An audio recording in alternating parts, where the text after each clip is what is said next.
today. We are going live, but where do we go from here is the question that I have for you guys. So many things went on in 2024. So I figured we talk about 25 and where do we take the wheel from here? Where are we going to go? What's going on? What's the deal? Good morning, good afternoon, if it is afternoon where you are. So, what I have on wrist today, I got the Bronze Boys on, guys. This is a watch that you've seen many, many times before me wear. This is the first customized watch. It's actually part of my logo. And then we have the Mark Time on wrist, which is also in bronze. Miyota movement, love this watch. This was actually the first watch that was given to me, right? This is the first watch that was, it wasn't supposed to be that way. That's why this is sponsored, this video itself. But originally, I was supposed to just do the review, send it back. He sent me a couple of watches and he ended up saying, hey, you know what, Sky, just keep that watch. So super appreciative of that. We're going to be reflecting on things that happened in the beginning to where we are today, where we're going to go from here. What are the things we're going to focus on? Now, you guys know that I love micro brands, so that's always going to be in the conversation. Yesterday, we had a fantastic conversation with Travis from Trap Vision 3D. We talked about homage watches and the like. We talked about the NH movement and everything else, and that's going to kind of tie into today's conversation. We'll let a couple people roll in, but for those who are tuning in for my afterplay, which I know you guys do, I do appreciate that.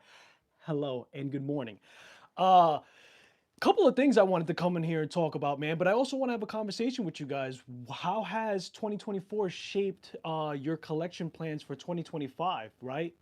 What are some of the things that you're going to be focusing on moving forward? Because I know what my plan is. And Travis actually asked me this off camera. We had a conversation.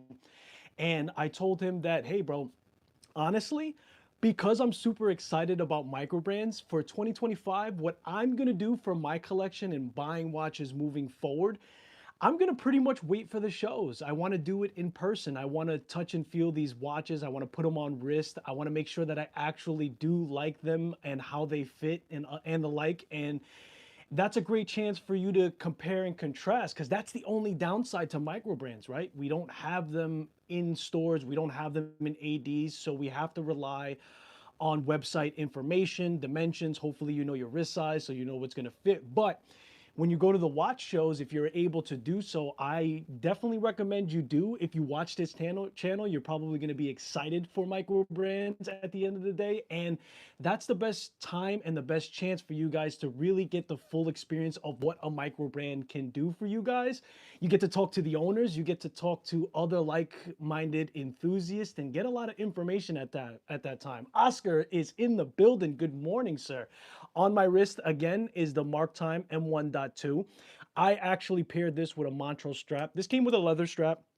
Nothing wrong with it, but you guys know that I'm always for Montrose, and I think Travis is getting his Montrose strap if he hasn't gotten it already. So you're gonna hear it from somebody else. The quality that goes into these FKMs, man, getting thinner here at the wrist.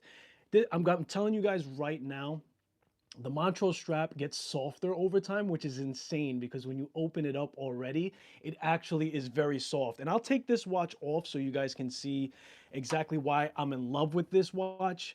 I believe this is considered the way Mark runs this. He goes Japanese design, no, excuse me, Japanese powered, right? Japanese heart, Philly love, and German design, right? I think that that's how he does it. We got this Bauhaus minimalistic type of feel. And I wanted to show you guys this watch again because he's actually working on a new prototype, right? We see I think it's the M6 that he's coming out with. Matter of fact, I have my lovely assistant here today, so we'll pull up the website so I could show you guys exactly what we're talking about.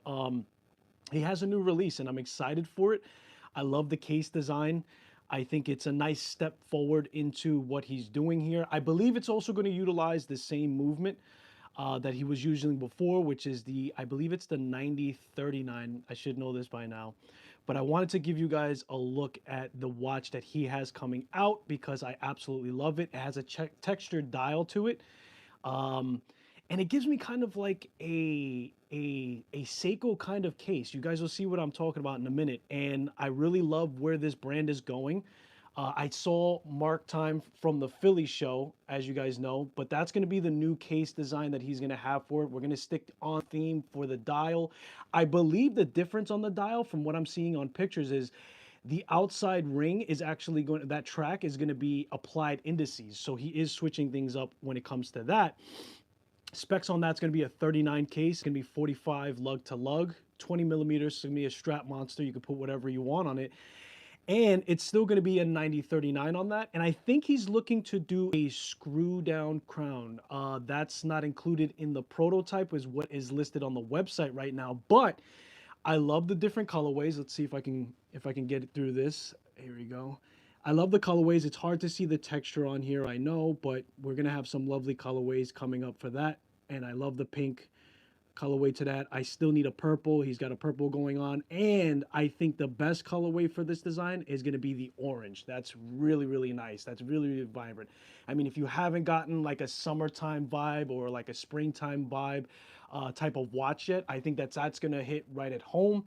He's taking the design of the M1.2 and he's running with it, as you can see. I happen to get the one in the bronze case, which is why I call it the Bronze Brothers with it. And I wore these two watches to the Philly show, double wristing, of course, and had a lot of fun talking about the watches at the show as is. And after going to the Philly show, which that was their first year, by the way, guys, if they're, I believe, I was talking to, I believe the gentleman's name was Chris. He's looking to set up for next year to do it even bigger. It was very intimate this time, but it was also nice because I was able to talk to Maryland, my man Eugene over there.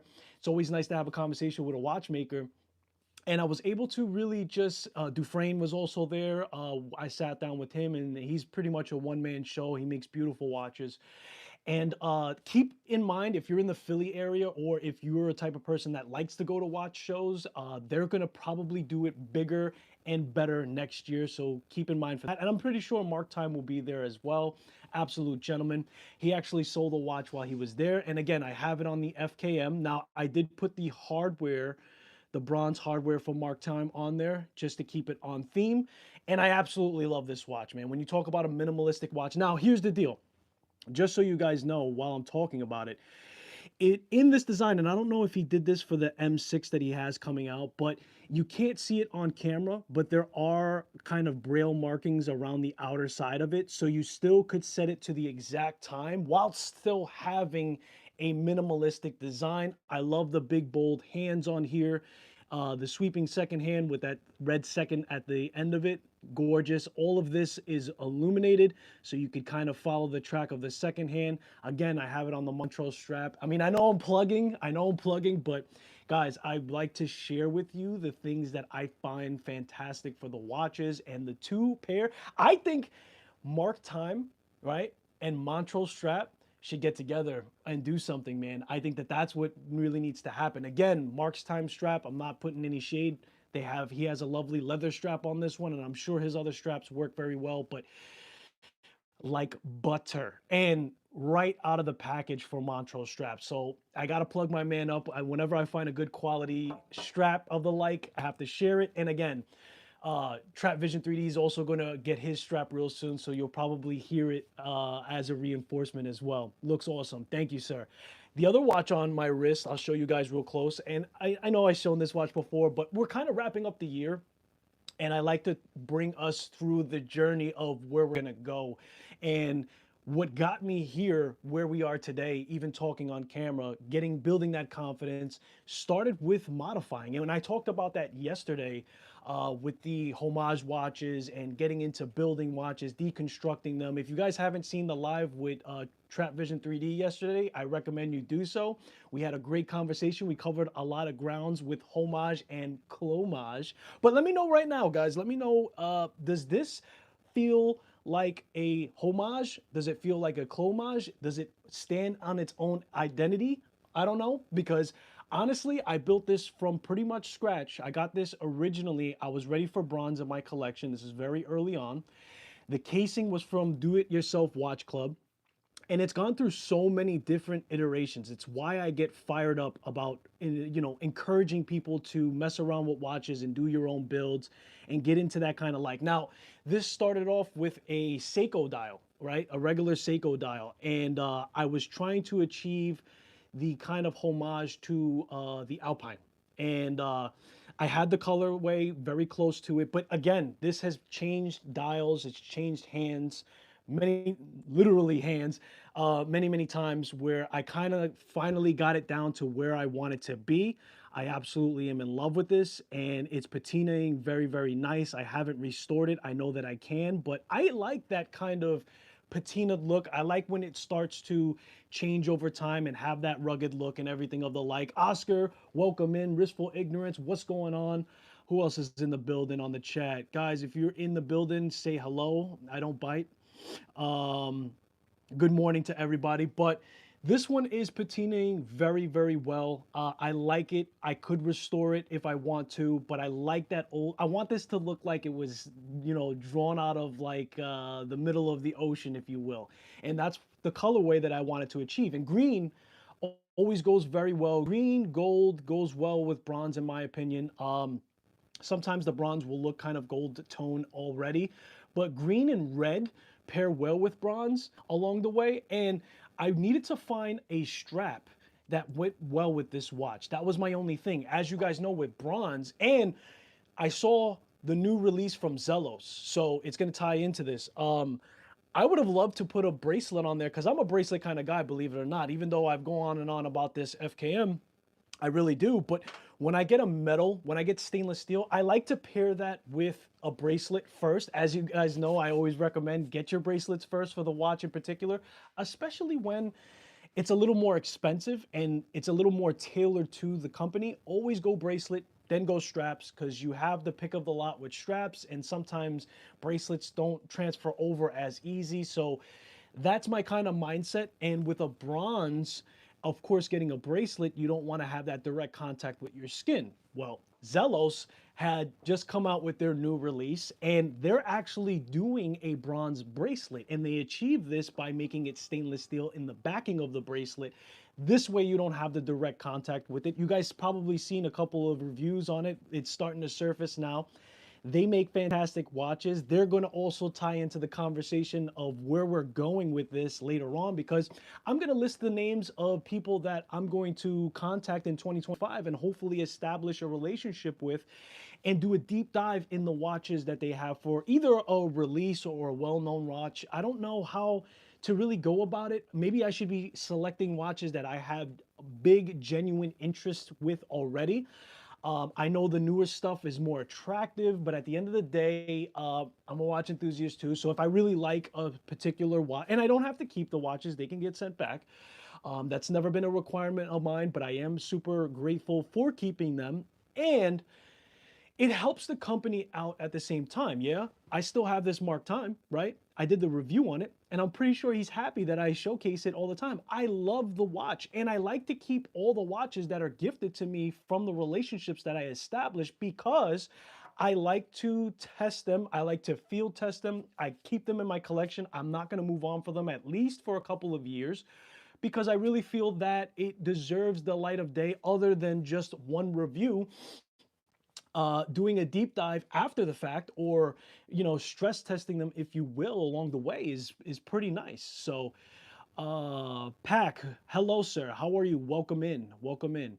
That patina, yes sir, I love the patina on a bronze watch. There's nothing nicer than a nice patina. I know some people like that kind of shinier look to it, and some bronzes age different than others. I'm not that well versed when it comes to the bronze world. I'm looking to up my game when it comes to that as well going into 2025. But again, Mark Time has the M6. Take a look, just take a sneak peek. I think it's a very interesting case that he's moving forward with. It gives me kind of like, again, that Seiko kind of vibe with the sharp turns and sharp corners on it. Very toolish looking, but still kind of very to its own, if you will, right? Um, we have other releases that I want to talk about. Venezianico, you guys know I've been talking about Venezianico. Nerede, they came out with a new Nerede. we're talking about the titanium now. They haven't touched titanium yet, Venezianico, but they're getting into it, and I love it. And I got the email for it. They finally did a release. We saw some reviews. I believe only prototypes were sent out thus far, so we can do a YouTube search on that and see the watch. But this is the watch that I am talking about. Is part of their Nerede collection, and I believe this is they're listing this as yeah, titanium. Titanium. It's probably with an accent. Titanium, right? There are some reviews already out on it. Fantastic. What's so spectacular about it, Skylar? Well, I'll tell you. We've got the Swiss movement inside of it, right? But what's really truly impressive about it, and in the reviews, they have said that it doesn't feel too light, which is insane because they're listing this as 14 grams of lightness. That is insanity. Insanity. And I absolutely am excited about it. And I'm really curious to see what people's take is on it. I'm proud of them for graduating into another metal. They played with tungsten already. Would you guys think a full, and I know this is hard to achieve, it's probably going to cost a lot of money, but question for you guys. Would you like to see a full tungsten case? Now that's going to be a brick, but I think that that would be pretty cool. And as you guys know from my review, the bezel insert itself doesn't scratch very easily. So if you do a high polish on it for the places that you want a high polish, on a full titanium case, I don't think I've seen anybody else do it. I don't know if it's even possible. I know it's a little harder to work with, but 4 times stronger than stainless steel and being very scratch resistant. Now, there are high polishes out there with extra coating on it to prevent scratches. But what about doing just raw titanium and doing a nice polishing on it where you don't have to worry about it scratching? Maybe we do that in a dress watch so we can do a lot of polishing and really flex that hardness to the metal itself and not worry about the scratches later on. Good morning, Skylar, and morning coffee equals a good day. Thank you, brother. Thank you. JP is in the building. Noctua. Noctua watches, man. Another micro brand to look out for. He's hitting the ground running, ladies and gentlemen. If you haven't heard, I've done the review on it. You've probably heard if you're watching my lives, but I always recommend to check it out. Riskful Ignorance, I said hello. Why not? But it would be heavy. It would be heavy, yeah. But you know what?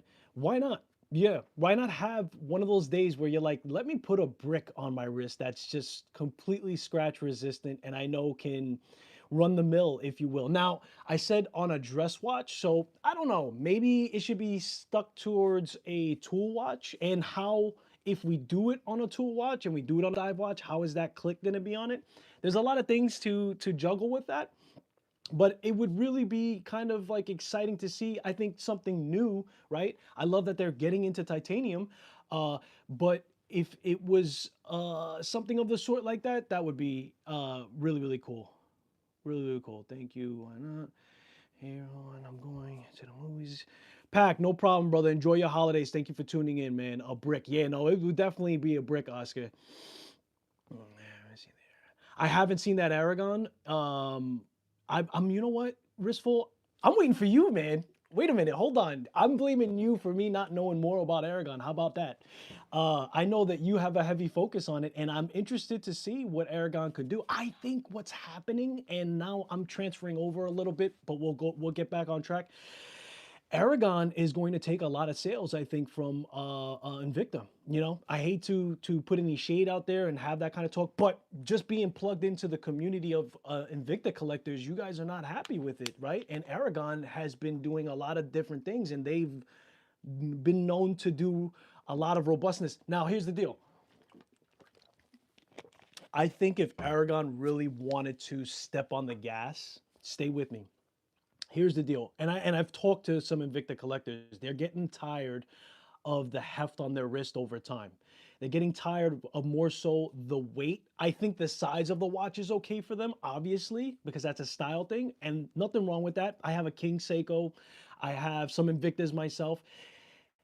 The Seiko versus the Invictas in the size capacity is fine.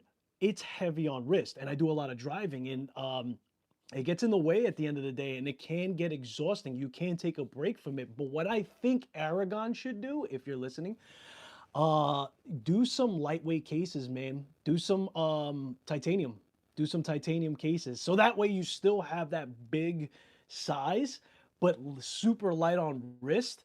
I think that that's where the sweet spot is. Throw in some mechanical movements, throw in some high end movements. You know, if you got to step it up on price, it is what it is. But I think a lot of people would gravitate towards the bigger size. And we're talking about 53, okay? We're not talking about 42.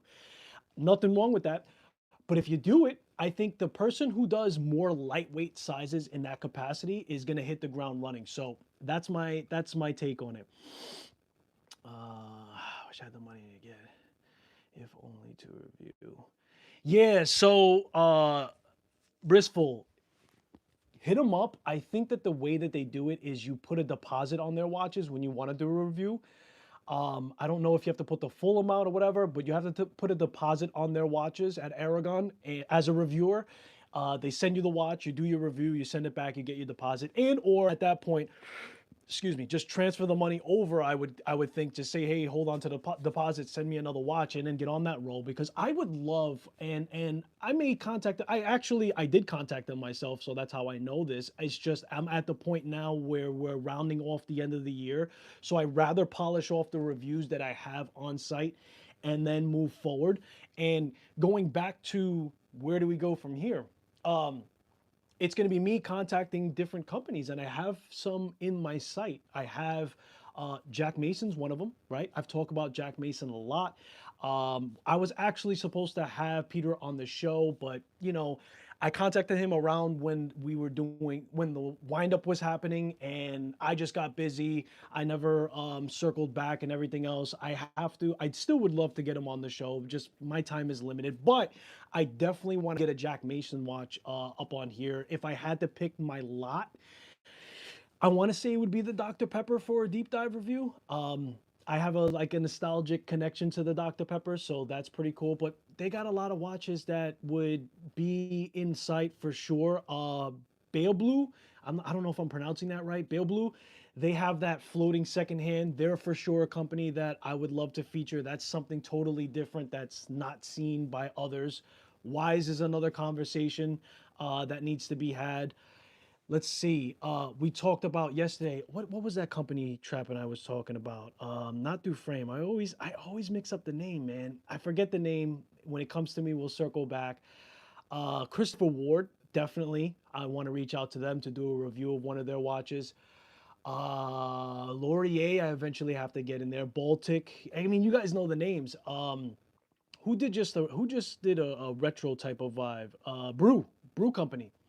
They did a retro type of vibe to their watches, pretty cool. I definitely want to connect with them, and I think that I need to connect with brands that are in New York as well, because they're in my local place. And if they do any type of events, I'd like to know about it and see if I can set something up where I go and visit and stuff. But I like Trap's idea of the Hydro Timer Dr. Pepper. Yeah, that was a very good idea, for sure, for sure. Man, is it not through frame? Man, what was the name of the company? I always forget. We were just talking about it yesterday. Who else would like to see, man? You know what? Not for nothing. Venetianico with this new watch. I don't know if they have already a deep black Norede. I know that they did it in their other collection. I think they do have a deep black. That's also cool, but it has a lot of design to it, if I'm not mistaken. But I'm excited to see them to play with. Yeah, they do have an ultra black. They have an ultra black Norede. Okay, I thought that they didn't. It's very minimalistic too, but it's a fire watch, man. They're doing fantastic things, and I've been watching them for sure. Who else? Who else? Who's somebody that you guys are privy to within that lineup in the independent brand space that you guys think that I should be going after as well? You know, who would you like to see me feature, as a matter of fact? That's the trending now, using modern materials but with a vintage vibe. Yeah, Oscar, I seen that a lot. Who's doing that a lot? What's their name? I just said them. Not Brew. Baltic with the loom blocks on there. That was pretty nice. That was pretty nice. And I think they just did a bronze casing to stay on theme with their watches as well. So we're seeing a lot of that, a lot of that. And I think that for me, when we talk about vintage, I like that. I like to have the vintage inspiration. I like to have the vintage design. I like to have all the benefits without the weaknesses, right? And we got to be careful with that because there's still sometimes very lovely movements inside vintage watches. I just don't really, I'm not fired up to do a crazy amount of research and have to worry about what the condition was throughout the years with actual vintage watches, which is why I like modern technology, modern materials, modern implants within the design while still giving a actual nod and actual homage after we spoke about that yesterday to a watch of that caliber, right? Thelonious Monk is in the building. What's going on, brother? Um, so I am the same way. I don't know why I haven't messed around with Laurier yet. I guess I was finding my footing, right? We saw a lot of affordable watches. We saw a lot of reviews that weren't gifts. We saw Orion watches. That was something that was lent to me. We saw ProTech. I haven't brought a ProTech in a while, man. Super tactical, has military connections. My man Barry Cohen is killing the game. I don't know why ProTech isn't talked about more. It needs to be when we're talking about that kind of loom. Well, and we're talking about tritium loom, right? Totally safe to use. Has a lifetime of like 30 years, I believe, before we have to worry about that carbon casing. We did a one-on-one review interview with ProTech Barry Cohen, and love his watches. And I feel like if he does something new, I might recontact him and see what he has down the pipeline for 25 because I feel like that's a watch that needs to be talked about more. I don't know if he's doing shows, but he needs to. We need to get him probably on the show again. So it may be something of that sort, right? So Mark Time, because we established a relationship with him, he sent me an email. He said, "Hey, haven't forgot about you. Was kicking up my Kickstarter for the M6. Guys, if you want to check out the watch that I'm talking about, check out the Kickstarter. That's something that brands do to get a bigger reach. Um, I'd love to see more brands do this, right? Talking heads like Jack Mason has a YouTube and he does videos. I know it's not for everybody, but when we talk about shows, when we talk about videos, this is how we are being reached as a consumer or a reviewer or both. So I would love to see more stuff from ProTech. I have to circle back and see what's going on with him. And that watch went back, right? So let's see. I think that what else as far as the bigger names? There's got to be there. There's definitely more. Oh, Edward Christopher. I don't know if you heard that name before. So we're talking about an internal bezel dive watch, very slim profile, of course, because it's internal. Actually started, I want to say it's about 9 months at this point, maybe 10. I think it's on par with this channel. So I think I'm like approaching 11 months. Great guy, absolute gentleman, fantastic watch, and has a mission statement to his brand, right? He is donating to troubled youth through his watches, every watch sold. I believe we're talking about a Swiss movement. Now, I am going to get my hands on one of those watches for sure, because in one of the platforms that we're involved in, there's a gentleman that hosts a travel watch. And what that means is he does a connection with brands and he has watches sent out to several enthusiasts to post about their experience with the brand. And then of course that watch is being donated to a charitable fund, just like we saw with Robin Wood. He had a watch doing the same thing, going to firehouses. Really cool. So a whole bunch of firemen, wearing the watch during their training, posting about it, sending pictures of the like. And then afterwards, it was a watch that was donated to a charitable fund. So I love that stuff. That really tickles my fancy when I see an independent brand getting involved with something like that. I've always had some inspiration of tying myself to something like that. I probably will through the relationships, but Edward Christopher, not Christopher Ward, not the big Chris, but I think that he is going to be packing a punch. I think from his first iteration of watches and how he has entered the market, there is a lot of history there with his family. Take a look at that if you guys have time. And we're going to circle back to Noctua watches. Just so you know, JP, since you are in the chat, I am actually right now. Your watch is with a photographer, right? A professional photographer, if I may say so myself. My sister-in-law loves photography. She takes magnificent photos, and what I'm also doing and what I'm incorporating with the channel is not only going after the names that I told you in the new relationships. That's always going to be there. Not only doing affordable watches because that's always going to be there. That's where I started, but also, I want to do reviews of watches that are already in my collection for some years now, right? Let's talk about my BLP, right? Let's talk about my Bull of Aluminum Pilot. Why? Well, I mean, that's already been out. Yeah, but I've already experienced that watch for some years now. I think it's been some years, and I've got some stuff to talk about it. And listen, it may not get crazy amount of views, but I still think that it's necessary because it's a watch in many people's collection, and I think you would be interested to know what my experiences were wearing it, right? And I'll give you an example. That's one of the watches that's a little harder, at least in my experience, to find a strap or to find a bracelet. Now, I know Mark from Long Island Watch has bracelets specifically for specific models of that watch. But I, before just pulling the trigger on his bracelet, which is fine, I think that that's a good idea. I actually swapped bracelets between watches on a San Martin, put a mesh on the BLP, and it was a game changer, man. It totally changed the dynamic to that watch. And I get that that's not a watch. I get that that's a watch that's been out. I get that there is now a meteorite to that watch.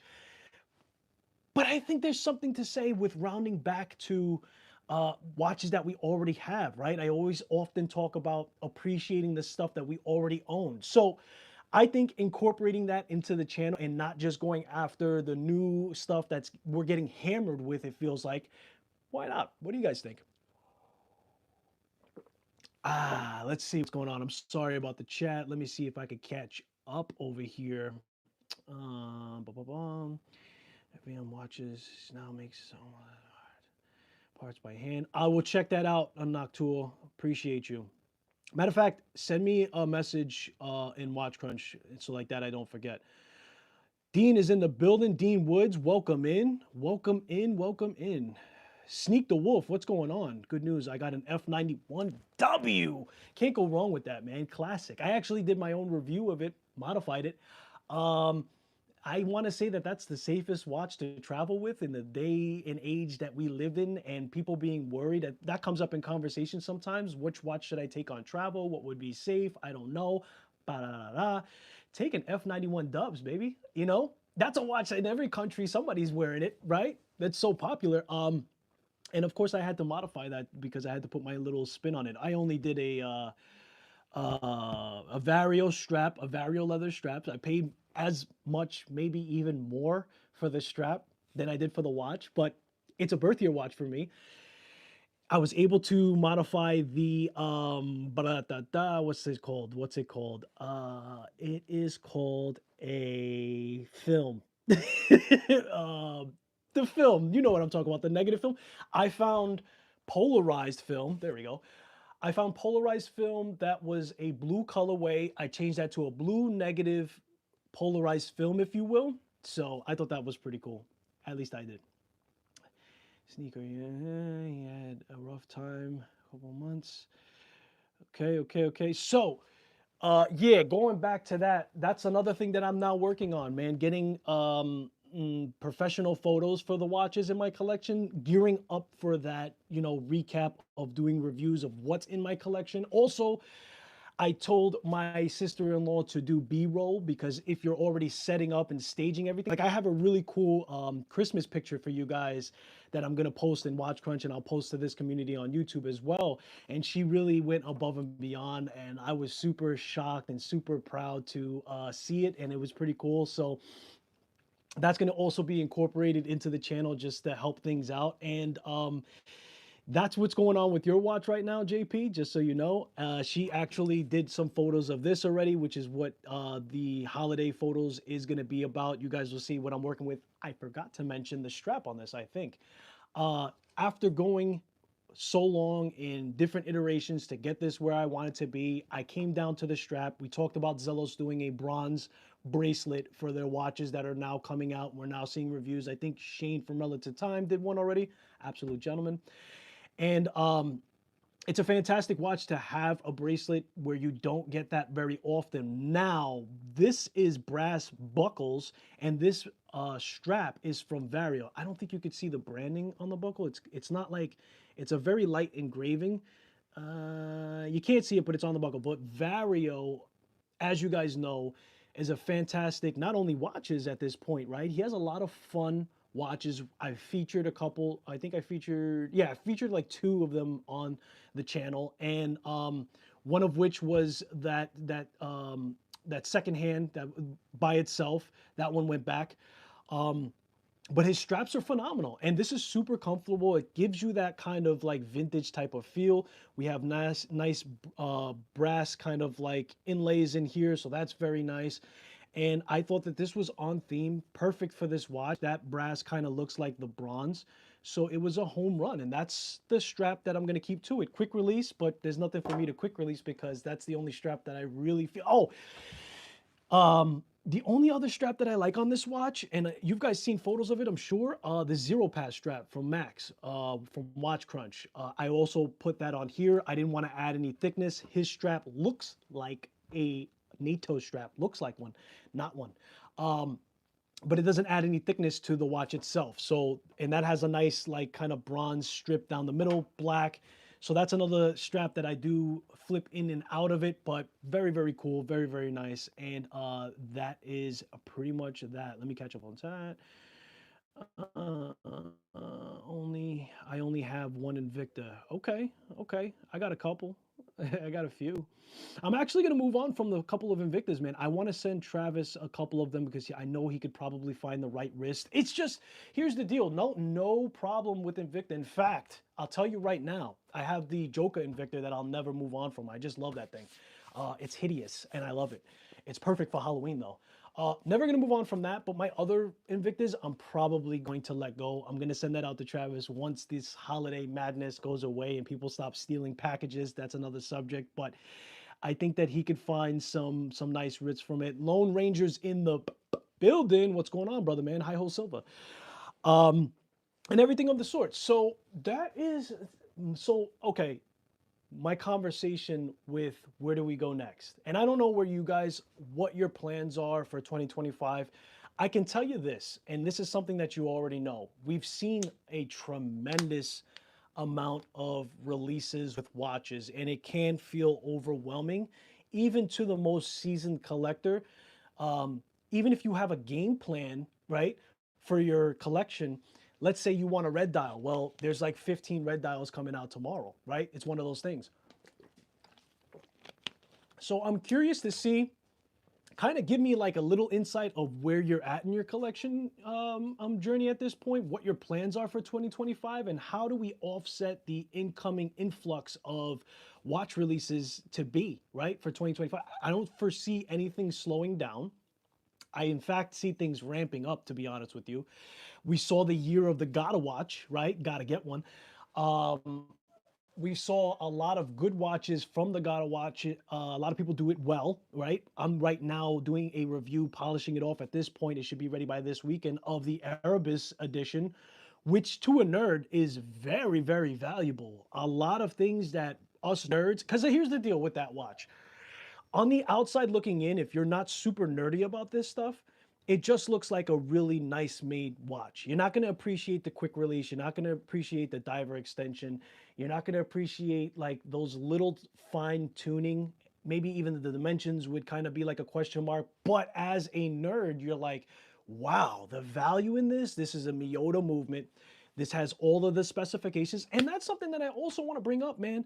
What's the deal with microbrands or independent brands in their bracelets at this point? I want to put them a little bit on notice because, as I just said, and I'm sure you guys feel the same way, especially if you're a bracelet person, which I am. What's up with having the quick function right at the clasp and having the quick release? Should that not be a minimal requirement at this point? I know that I'm talking off the rift here because I don't have a brand myself, and I don't know what it looks like to find the manufacturing and have the cost work in there. But I think you guys would agree with me that at this point, at this stage in time, we could also talk about matching the date wheel to the dial. It has to be done right. Doesn't necessarily mean you go for that every time. But I feel like there's certain things within a watch at this point where we're like, hey, we all love this stuff. Why do we not have it indefinitely with your straps coming out or your bracelets coming out moving forward? I currently have 8 diver 2 digits, a day date, complication, one non-functional electric watch. Fire, fire. And listen, the date wheel matching the dial is another thing, and having it at the 6 o'clock is another thing. Um, should you always match the date wheel to the dial? There are some times and there are some colors where that's not going to work, right? It's harder to read the date if you match it. So maybe a complementary color, but when it's out of place and out of pocket, when it's removing the place for an indice, and you maybe have like a partial indice with loom, whatever is the sort. Like, look, even with this one right here, right? I changed it to a black. I wanted it to be a little bit closer. Now, I didn't necessarily want it to go green, but that's something that I even messed around with myself to match. And I think what I was going for was matching the chapter ring. I could have left it white, right? Because at least then it would have matched the indices. Maybe if it was white and it was all loomed, right, to keep that balance for when you have a nocturnal setting, that would be a case too. But it's definitely outlined here in stainless steel, so maybe white and loomed would have been more covert. I don't know. But there's watches where, in particular, it sticks out like a sore thumb and it's not as hidden. So matching that date wheel color will be a thing at that point, I think. And I feel like the expectations of the bracelet, and also here's the deal. Erebus quickly graduated from the NH movements to a Miyota movement, right? So that's the thing too. We see a lot of the Miyota movements with the high beat, and having that standard. A ghost date wheel is also another thing that I know people get a little bothered by. Me in particular, doesn't bother me as much. I really don't understand the hang up on it. Maybe it's more so like, well, I don't want to have the possibility of that being a problem with the movement if it's not necessary and if it's not being displayed. I get that. But for me, it's like I'm just gonna pull the crown out 2 clicks and then move on. That's just like how I feel about it. Have you ever heard of the electric movement before? I've heard of something of the sorts. Who's the company that does this?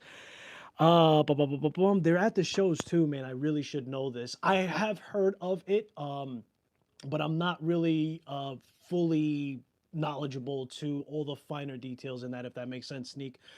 But I definitely heard it before. I currently have I read that. So yeah, there's just some things that I'm noticing with the brands and how we're evolving. I would say that, right? I would say instead of focusing so much on what's the next release, possibly focus on gaining those minimal requirements into the watches you already have.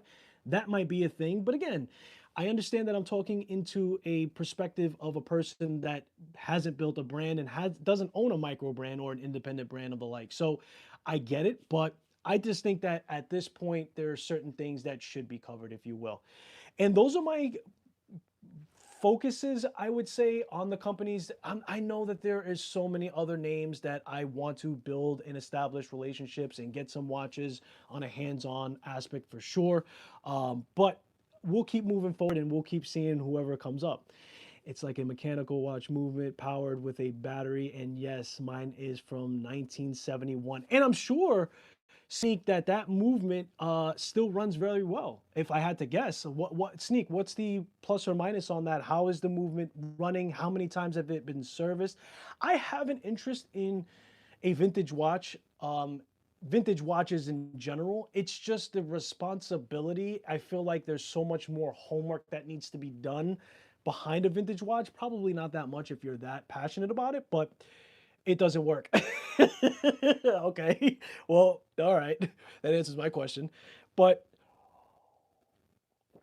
and that would probably cost a lot of money for you to get up and running. right? So you also need to realize that if you're going to go that route, there's costs involved that are going to be pretty much part of the territory of it. And then it's buying the seller, right? It's always buying the seller. But when it's vintage, it's really buying the seller because you want to make sure that you're not getting a Frankenstein. Plus, you have to have either your own knowledge of what the movement should like look like and be like, or have an outside party that you trust to be able to inspect to make sure that it is running well. Is it an Acrotron? Yeah, that's what I was thinking. That's the watch actually. That's the watch that came to my mind, but it's a Timex. That's really cool. I don't know if you're on Watch Crunch Sneak, but if you are, send me an image of that watch. I'm really interested to know more about the watch that you're speaking of, to be honest with you, and broaden the horizons. That is pretty much all that I had. All that I wanted to rant about. Just wanted to give you guys some of the direction of where I want to go to in 2025. And as far as my collection goes, look, there's two different sides. There's watches that I'm going to be borrowing, there's watches that are going to be gifted, but what are watches that I'm going to purchase and put in the collection for 2025? My thing is waiting for wind up. My thing is educating myself, right? I think I know a lot more about watches now than when I started.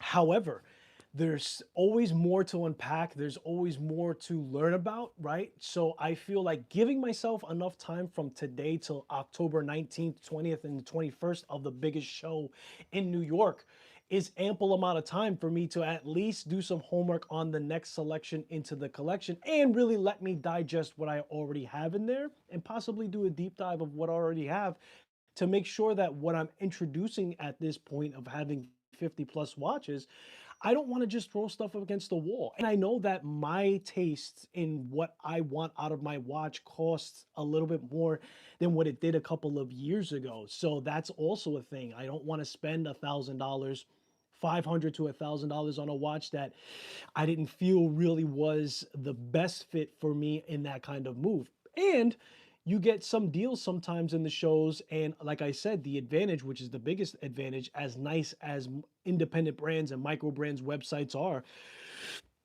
putting it on wrist is a lot bit different, actually, I should say. So making sure that I have that ample amount of time from the last time I made a purchase, which the last watch in my collection as an actual purchase into was the Islander. It was the Port Jeff ISL 245, right? Traveler movement, true traveler movement. And afterwards, after seeing so many other candidates for that next step, for that next watch into the collection, if you will, I was a bit overwhelmed. 130 brands at that show. Sheesh.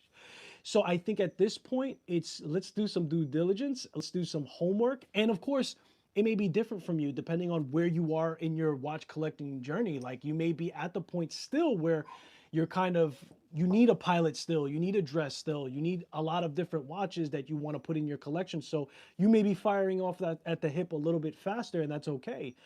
What I'm sharing and what I'm talking about is just where I am at and why I feel that waiting a little bit longer. And see, now, of course, obviously, I'm doing reviews on watches, so it helps with that kind of feel, but not necessarily so because, again, I'll be taking a look at what's in my collection already and appreciating what I already have and making sure that that is going to be the best move. Let me see. It takes a yeah, it keeps on ticking. Sweet. Yeah, reference to the name. I found you on Watch Crunch. Cool, cool, cool. Yeah, so Sneak, if you're on Watch Crunch, brother, hit me up, add me on there, show me the watch that you're talking about in question. And for those who are watching the playback, let me know what your plans are moving forward to 2025 versus what's going on into the watch world and watching all of the new releases that are coming out, watching the evolution, right, of independent brands at this point. I think that there's a lot to say towards that. I think that going back to Erebus and how they're entering into the market, very strong in my opinion. They need a little bit more brand identity, I think. I don't think anybody would argue with that. But in a technical aspect, ooh, tons of value, tons of value. Wise is another one. Wise is a company that is offering you all of the things that we talked about a couple of minutes ago on the bracelets and on the specifications. I think a lot of people need to follow suit. I think that that needs to be the barrier of entry, and that has to be really what keeps us really stoked. And then, of course, we have to take a look at what they're doing as an individual to separate themselves, which is the hardest thing, guys. Let's be honest, because here's the deal. We talked about this yesterday with San Martin.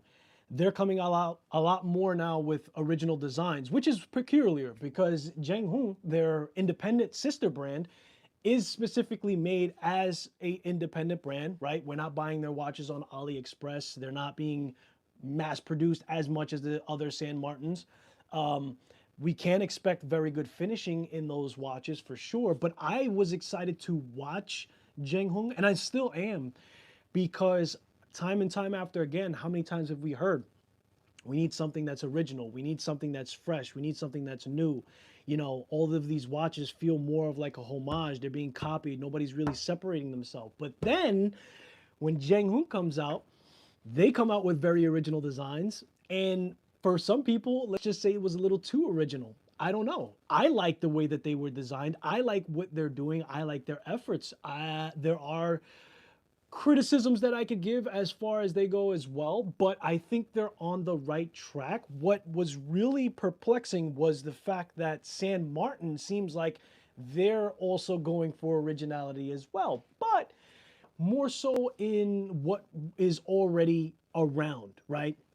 We're seeing a lot of the Gata watches, a lot of the nice dials to follow with them, which is why they're configuring stuff that it's a little bit more different instead of it being a homage clomage type of deal. But they're the name that, and I said this last live too, man. They are a grain of salt away from. Are they really a mass-produced Chinese brand at this point? I mean, for what they're doing in the direction that they're heading, one thing that I could recommend, and it's something that I said before, we need to pay attention more to movements. NH movements are fine. What happens with any collector who owns too much of anything, it gets a little bit less appreciated, and that is more accessible. So it's understandable that, and this is powered by NH movement, no problem. This is powered by a Miyota movement. I was super excited to get this into my watch collection when Mark told me that I could actually keep the watch. I was like, dope, man. This is my first Miyota movement, and now I was able to compare and contrast. My Veneziano con Rede Oreo, that was a SW 200-1 movement, right? So there was stuff that felt very different between those movements, and I think that you're gonna see a lot of graduation from people coming into the watch enthusiast sector, right? I think we saw a big influx of watch enthusiasts from COVID. So you're gonna see a lot of timelines of collectors line up. Their collections are gonna not be similar in the aspect of ratio to different type of watches, but similar into that ratio of time that they've been collecting. Got a lot of people that have been collecting way before that. But what I'm saying is COVID gave us a lot of time. And with that time, a lot of hobbies came up, this being one of which. And I pretty much came up from the COVID era of wanting to explore things and having time on my hands. And I think a lot of people have. And I've seen the show grow exponentially if you go just from the 2023 to the 2024.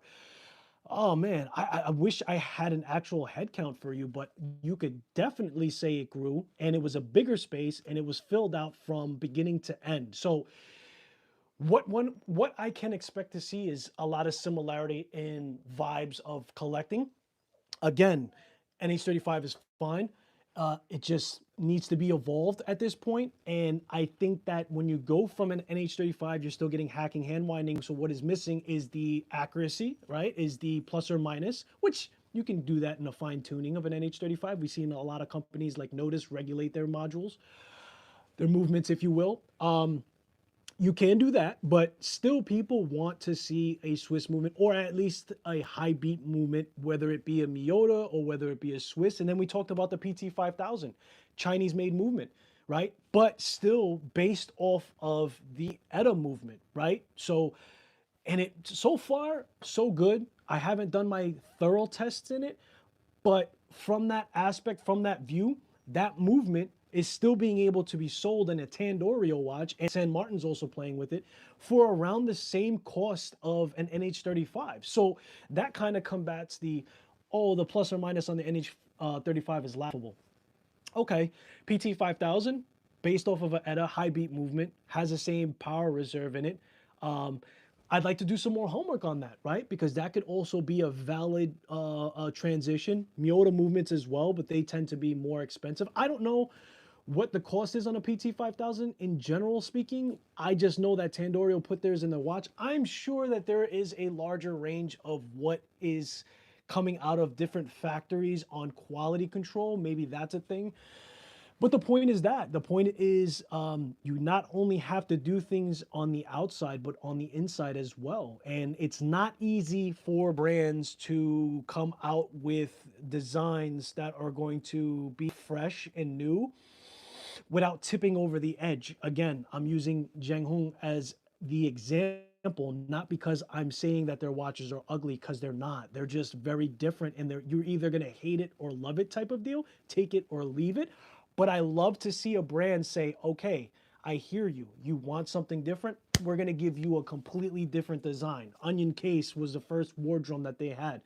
And they're not done, actually, they're just starting. So I'm excited to see how they try to develop that and what they're going to incorporate, because I think also as well, which is also a perplexing idea, is I believe in the wardrobe it also was an NH movement. And again, as big as San Martin is to fund the independent brand, their sister company, um, it just goes to show you what I've been saying is true. Entering the market with kind of like a safe kind of way with an NH movement is a thing. And they already took a lot of risk in case design, which, by the way, they made the wardrobe bigger when some people, most people, said that it was a little bit too big for their wrist, for the lug to lug. They said, yeah, we're going to make it bigger. I love it. It shows that they have tenacity. It shows that they're like, well, we're going to make our watches the way we want. We heard you on different kind of designs and wanting something fresh and new. They probably heard it over and over again through San Martin because the quality came up. So people were probably just telling them that you're missing original design as a mark. But that's what they're doing. And I love it. I'm watching it transpire. And I'm excited to see where Zhenghong goes in 2025 and San Martin for the like. And what I think for San Martin, a PT 5000. That's an easy fix. Or a Miota.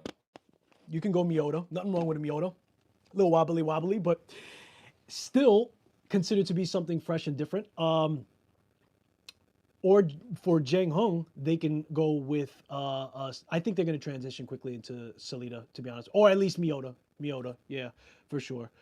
My bad, guys, on chat. Let me just make sure. If you got anything for me on chat, just put the question up again. I apologize. I don't want to spend too much time fishing, but that's what I think is. Oh, Risful, thank you for taking care of that, bro. I got bounces in here, guys. Don't go crazy. JP, what's going on? I think that that's what some of the things and some of my ideas. I know I'm going left and right, up and down, back, BB, but I think that those are some of the ideas and some of the things that I've developed after watching things transpire. And I think that that's the kind of direction that the community wants as a whole. Easier said than done, but we'll see. We'll see. My plan is to play it back and be a little bit more reserved. Hopefully that's exactly what happens. But being able to see how things transition and how much of the community is listened to is even worth the time, because the key advantage for independent brands is that they do listen to the community on specific upgrades for their watch. They do respond. They do follow trends as well. We've seen a lot of integrated bracelets. That conversation has kind of died off and kind of been replaced for Gata watches, in my opinion. But yeah, man, we got to see where things land, where the chips land. And again, on the playback, I'm curious to know what your plan is moving into 2025 for collecting. Enjoying and watching the live. Thank you, brother JP. Thank you for tuning in.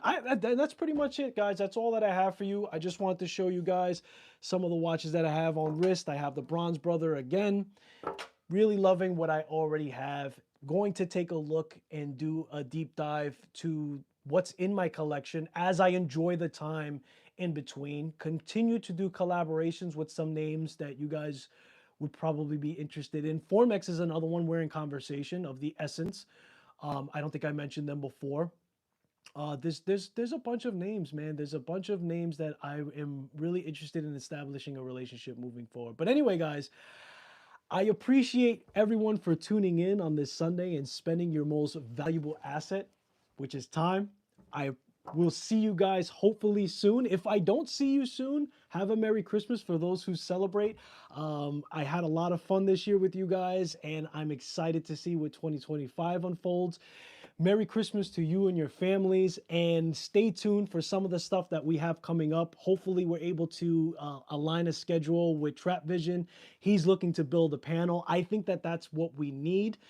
We need to get all the minds wrapped up into one and start bouncing things off of each other. Plus, it makes it a little easier for you guys to have a congregation of minds every now and again, if not all the time, and have some fun with that, man. But until next time, guys, Merry Christmas to you guys and your family. Thank you so much for tuning in. I appreciate you guys, and I hopefully will see you in the next one.